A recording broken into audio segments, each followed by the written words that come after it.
ጉዳያችን ትክክለኛ የኦርቶዶክሳዊ ክርስቲያን እስኪሆን ድረስ ስራ መስራት እንችላለን ማለት ነው። በሽተኛው ካልመጣ ሐኪሙ ምን ይሰራል? ከራቀ በሽተኛው እና እንዲርቅ ማድረግ መሳል ያስፈልጋል ማለት ነው። እንትን አንዳንድ ጊዜ አድቨርታይዘር የሚባል የዘመኑ እንትን ሕክምናውን ስታዩት የሚያድን ምናምን ይላል። ይህን የሚያደርግ ምናምን ይላል። ሱቁን በነፃ የሚሰጥ መስል እንዲህ ያለው ይላል።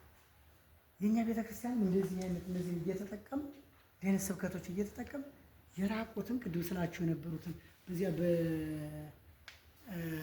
ምንድነው በፑል ቤቱና በምንድነው ይሄ ኳስ እንትን የሚያሯሩጡት ምንድነው? ቅድም አባ ነግረው ነበር። ቤቲንግ በቤቲንግ ያሉትን ማምጣት አለብን። ይቺ በጣም ማምጫ ናት። ልባባር ነው። ምንም እንኳን አሁን ወደ ክፋት ጥልቅ ወርዳችሁ ቢሆንም ከዚህ ተመልሰን መነሳት አይቻለንም፣ መለወጥም አይሆንልንም በማለት ተስፋ የምትቆርጡ አትሆኑ።